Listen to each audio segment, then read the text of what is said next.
ਕਹਿੰਦੇ ਵੀ Trump administration ਨੂੰ ਸੂ ਕਰਕੇ ਕੁਝ ਕੁ ਜਿਹੜੇ ਜਰਨਲਿਸਟ ਆ ਉਹਨਾਂ ਨੇ ਜਿਹੜੇ ਰੈਕੋਰਡ ਪੁੱਲ ਕੀਤੇ ਹੈਗੇ ਆ ਵੀ ਕਿਸ ਹਿਸਾਬ ਦੇ ਨਾਲ ਜਿਹੜੀ ਮਾਸ ਡਿਪੋਰਟੇਸ਼ਨ ਆ ਟਰੰਪ ਐਡਮਿਨਿਸਟ੍ਰੇਸ਼ਨ ਕਰ ਰਿਹਾ ਹੈਗਾ। ਗਾਰਡੀਅਨ ਨਿਊਜ਼ਪੇਪਰ ਨੇ ਇਹ ਰਿਪੋਰਟ ਕੀਤਾ ਵੀ ਟਰੰਪ ਹੁਣੀ ਤਾਂ ਇਹ ਕਹਿੰਦੇ ਸੀ ਵੀ ਅਸੀਂ ਵਰਸਟ ਆਫ ਦਾ ਵਰਸਟ ਲੋਕ ਜਿਹੜੇ ਆ ਉਹਨਾਂ ਨੂੰ ਅਰੈਸਟ ਕਰਾਂਗੇ ਤੇ ਡਿਪੋਰਟ ਕਰਾਂਗੇ ਤਾਂ ਕਿ ਅਮਰੀਕਾ ਨੂੰ ਸੇਫ ਕੀਤਾ ਜਾ ਸਕੇ, ਪਰ ਜੋ ਸੱਚਾਈ ਆਈ ਆ ਉਹ ਟੋਟਲੀ ਡਿਫਰੈਂਟ ਹੈਗੀ ਆ। ਕਹਿੰਦੇ ਵੀ 27,000 ਬੱਚਿਆਂ ਦੇ ਪੇਰੈਂਟਸ ਨੂੰ ਅਰੈਸਟ ਕੀਤਾ ਗਿਆ ਆ ਪਿਛਲੇ 7 ਮਹੀਨਿਆਂ 'ਚ। ਸੋ 7 ਮਹੀਨਿਆਂ 'ਚ 27,000 ਜਿਹੜੇ ਬੱਚੇ ਆ ਉਹਨਾਂ ਦੇ ਜਿਹੜੇ ਪੇਰੈਂਟਸ ਆ ਉਹਨਾਂ ਨੂੰ ਜਿਹੜਾ ਮਾਸ ਡਿਪੋਰਟੇਸ਼ਨ ਦੇ ਲਈ ਅਰੈਸਟ ਕੀਤਾ ਗਿਆ ਹੈਗਾ। ਇਹ record of deportable inadmissible alien form ਜਿਹਨੂੰ I-213 ਹੁੰਦਾ ਆ, ਉਹ ਫਾਰਮ ਇਹਨਾਂ ਨੇ ਜਿਹੜਾ ਡਾਟਾ ਕਲੈਕਟ ਕਰਕੇ ਉਹ ਮੈਚ ਕੀਤੇ ਹੈਗੇ। ਡਿਪਾਰਟਮੈਂਟ ਆਫ ਹੋਮਲੈਂਡ ਸਿਕਿਉਰਿਟੀ ਨੇ ਕਿਹਾ ਵੀ ਇਹ ਫਾਰਮ ਯੂਜ਼ ਕੀਤੇ ਜਾਂਦੇ ਹੈਗੇ ਆ ਪਰਸਨ ਦੀ ਐਲੀਜੀਬਿਲਟੀ ਦੇ ਲਈ ਵੀ ਹਾਂ ਇਹ ਬੰਦਾ ਅਮਰੀਕਾ ਦੇ ਵਿੱਚ ਰਹਿਣ ਦੇ ਲਈ ਲੀਗਲ ਆ ਜਾਂ ਇਲੀਗਲ ਹੈਗਾ ਆ। ਗਾਰਡੀਅਨ ਮੈਗਜ਼ੀਨ ਨੇ ਕਾਫੀ ਜ਼ਿਆਦਾ ਜਿਹੜੇ ਫਾਈਲਿੰਗ ਕੀਤੀ ਸੀ ਰੈਕੋਰਡ ਰਿਕੁਐਸਟ ਦੀ I-213 ਫਾਰਮ ਟਰੰਪ ਐਡਮਿਨਿਸਟ੍ਰੇਸ਼ਨ ਤੋਂ, ਤੇ ਗਵਰਨਮੈਂਟ ਨੇ ਰਿਸਪੌਂਡ ਨਹੀਂ ਕੀਤਾ ਤੇ reporters the committee for freedom of press, ਇਹ ਨਾਨ ਪ੍ਰੋਫਿਟ ਆਰਗੇਨਾਈਜੇਸ਼ਨ ਜਿਹੜੀ ਕਿ ਲੀਗਲ ਸਰਵਿਸ ਪ੍ਰੋਵਾਈਡ ਕਰਦੀ ਹੈ ਜਰਨਲਿਸਟ ਨੂੰ, ਉਹਨਾਂ ਨੇ ਫਿਰ ਲਾਸੂਟ ਫਾਈਲ ਕੀਤਾ ਗਾਰਡੀਅਨ ਦੇ ਬਿਹਾਫ ਦੇ ਉੱਤੇ ਤੇ ਮਹੀਨਿਆਂ ਬਾਅਦ ਜਿਹੜਾ ਆ ਲਿਟੀਗੇਸ਼ਨ ਤੋਂ ਬਾਅਦ ਗਾਰਡੀਅਨ ਨੇ ਇਹ ਜਿਹੜਾ ਸਪਰੈਡਸ਼ੀਟ ਡਾਟਾ ਜਿਹੜਾ ਆ I-213 ਫਾਰਮ ਦਾ ਉਹ ਜੀਅਰ 2023 ਤੋਂ ਲੈ ਕੇ ਅਗਸਤ 2025 ਤੱਕ ਦਾ ਜਿਹੜਾ ਉਹਨਾਂ ਨੂੰ ਮਿਲਿਆ, ਉਹਦੇ ਵਿੱਚੋਂ ਜਿਹੜੇ ਡਾਕੂਮੈਂਟਸ ਜਿਹੜੇ ਮਿਲੇ ਆ ਤੇ ਉਹਨਾਂ ਨੇ ਮੈਚ ਕੀਤਾ ਆ ਵੀ ਜਿਹੜੇ ਵੀ ਲੋਕ ਜਿਹੜੇ ਬੱਚੇ ਜਿਨ੍ਹਾਂ ਦੇ ਪੇਰੈਂਟਸ ਬੱਚੇ ਜਿਹੜੇ 18 ਸਾਲ ਤੋਂ ਥੱਲੇ ਆ ਉਹਨਾਂ ਦੇ ਜਿਹੜੇ ਪੇਰੈਂਟਸ ਜੋ ਅਰੈਸਟ ਕੀਤੇ ਗਏ ਆ 27,000 ਲੋਕਾਂ ਦਾ ਜਿਹੜਾ ਡਾਟਾ ਆ ਉਹ ਮਿਲਿਆ ਹੈਗਾ ਆ। ਸੋ ਕਹਿੰਦੇ ਵੀ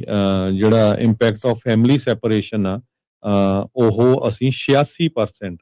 I-213 ਰੈਕੋਰਡ ਦੇ ਉੱਤੇ ਦੇਖਿਆ ਹੈਗਾ ਜਿਹੜੇ ਫਾਰਮਸ ਹੈਗੇ ਆ। ਸੋ ਕੰਬਾਈਨਡ ਡਾਟਾਬੇਸ ਰਿਪੋਰਟ ਉਹਨਾਂ ਨੇ ਤਿਆਰ ਕੀਤੀ ਆ ਕਿਹੜੇ ਜਿਹੜੇ ਪੇਰੈਂਟਸ ਆ ਜਿਨ੍ਹਾਂ ਨੂੰ ਅਰੈਸਟ ਕੀਤਾ ਗਿਆ ਆ, ਕਿੰਨੇ ਜਿਹੜੇ ਡਿਪੋਰਟ ਕੀਤੇ ਗਏ ਆ ਹਰ ਮਹੀਨੇ ਤੇ ਕਿੰਨੇ ਜਿਹੜੇ ਬੱਚੇ ਆ ਉਹ ਜਿਹੜੇ ਅਫੈਕਟ ਹੋਏ ਹੈਗੇ ਆ। ਸੋ ਇਹ ਕਾਫੀ ਜਿਹੜੀ ਤਗੜੀ ਜਾਣਕਾਰੀ ਆ ਇਹ ਗਾਰਡੀਅਨ ਮੈਗਜ਼ੀਨ ਇਹ ਲਾਸੂਟ ਫਾਈਲ ਕਰਨ ਤੋਂ ਬਾਅਦ ਉਹਨਾਂ ਨੇ ਇਕੱਠੀ ਕਰਕੇ ਅੱਜ ਜਿਹੜੀ ਆ ਛਾਪੀ ਹੈਗੀ ਜੀ। ਕਹਿੰਦੇ ਵੀ ਟਰੰਪ ਐਡਮਿਨਿਸਟ੍ਰੇਸ਼ਨ ਨੂੰ ਸੂ ਕਰਕੇ ਕੁਝ ਕੁ ਜਿਹੜੇ ਜਰਨਲਿਸਟ ਆ ਉਹਨਾਂ ਨੇ ਜਿਹੜੇ ਰੈਕੋਰਡ ਪੁੱਲ ਕੀਤੇ ਹੈਗੇ ਆ ਵੀ ਕਿਸ ਹਿਸਾਬ ਦੇ ਨਾਲ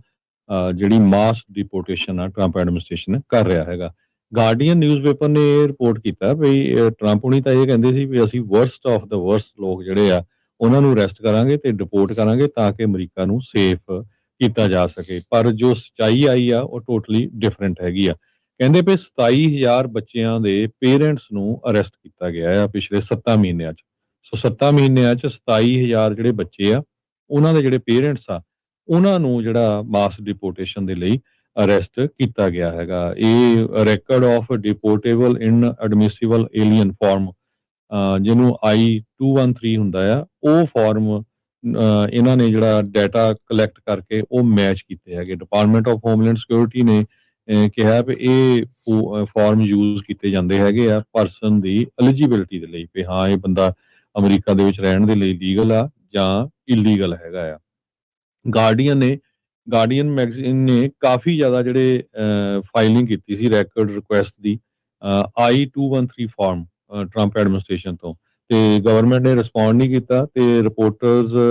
ਦੀ committee for freedom of press, ਇਹ ਨਾਨ ਪ੍ਰੋਫਿਟ ਆਰਗੇਨਾਈਜੇਸ਼ਨ ਜਿਹੜੀ ਕਿ ਲੀਗਲ ਸਰਵਿਸ ਪ੍ਰੋਵਾਈਡ ਕਰਦੀ ਹੈ ਜਰਨਲਿਸਟ ਨੂੰ, ਉਹਨਾਂ ਨੇ ਫਿਰ ਲਾਸੂਟ ਫਾਈਲ ਕੀਤਾ ਗਾਰਡੀਅਨ ਦੇ ਬਿਹਾਫ ਦੇ ਉੱਤੇ ਤੇ ਮਹੀਨਿਆਂ ਬਾਅਦ ਜਿਹੜਾ ਆ ਲਿਟੀਗੇਸ਼ਨ ਤੋਂ ਬਾਅਦ ਗਾਰਡੀਅਨ ਨੇ ਇਹ ਜਿਹੜਾ ਸਪਰੈਡਸ਼ੀਟ ਡਾਟਾ ਜਿਹੜਾ ਆ I-213 ਫਾਰਮ ਦਾ ਉਹ ਜੀਅਰ 2023 ਤੋਂ ਲੈ ਕੇ ਅਗਸਤ 2025 ਤੱਕ ਦਾ ਜਿਹੜਾ ਉਹਨਾਂ ਨੂੰ ਮਿਲਿਆ, ਉਹਦੇ ਵਿੱਚੋਂ ਜਿਹੜੇ ਡਾਕੂਮੈਂਟਸ ਜਿਹੜੇ ਮਿਲੇ ਆ ਤੇ ਉਹਨਾਂ ਨੇ ਮੈਚ ਕੀਤਾ ਆ ਵੀ ਜਿਹੜੇ ਵੀ ਲੋਕ ਜਿਹੜੇ ਬੱਚੇ ਜਿਨ੍ਹਾਂ ਦੇ ਪੇਰੈਂਟਸ ਬੱਚੇ ਜਿਹੜੇ 18 ਸਾਲ ਤੋਂ ਥੱਲੇ ਆ ਉਹਨਾਂ ਦੇ ਜਿਹੜੇ ਪੇਰੈਂਟਸ ਜੋ ਅਰੈਸਟ ਕੀਤੇ ਗਏ ਆ 27,000 ਲੋਕਾਂ ਦਾ ਜਿਹੜਾ ਡਾਟਾ ਆ ਉਹ ਮਿਲਿਆ ਹੈਗਾ ਆ। ਸੋ ਕਹਿੰਦੇ ਵੀ ਜਿਹੜਾ ਇੰਪੈਕਟ ਆਫ ਫੈਮਿਲੀ ਸੈਪਰੇਸ਼ਨ ਆ ਉਹ ਅਸੀਂ 86% I-213 ਰੈਕੋਰਡ ਦੇ ਉੱਤੇ ਦੇਖਿਆ ਹੈਗਾ ਜਿਹੜੇ ਫਾਰਮਸ ਹੈਗੇ ਆ। ਸੋ ਕੰਬਾਈਨਡ ਡਾਟਾਬੇਸ ਰਿਪੋਰਟ ਉਹਨਾਂ ਨੇ ਤਿਆਰ ਕੀਤੀ ਆ ਕਿਹੜੇ ਜਿਹੜੇ ਪੇਰੈਂਟਸ ਆ ਜਿਨ੍ਹਾਂ ਨੂੰ ਅਰੈਸਟ ਕੀਤਾ ਗਿਆ ਆ, ਕਿੰਨੇ ਜਿਹੜੇ ਡਿਪੋਰਟ ਕੀਤੇ ਗਏ ਆ ਹਰ ਮਹੀਨੇ ਤੇ ਕਿੰਨੇ ਜਿਹੜੇ ਬੱਚੇ ਆ ਉਹ ਜਿਹੜੇ ਅਫੈਕਟ ਹੋਏ ਹੈਗੇ ਆ। ਸੋ ਇਹ ਕਾਫੀ ਜਿਹੜੀ ਤਗੜੀ ਜਾਣਕਾਰੀ ਆ, ਇਹ ਗਾਰਡੀਅਨ ਮੈਗਜ਼ੀਨ ਇਹ ਲਾ ਸੂਟ ਫਾਈਲ ਕਰਨ ਤੋਂ ਬਾਅਦ ਉਹਨਾਂ ਨੇ ਇਕੱਠੀ ਕਰਕੇ ਅੱਜ ਜਿਹੜੀ ਆ ਛਾਪੀ ਹੈਗੀ। ਜੀ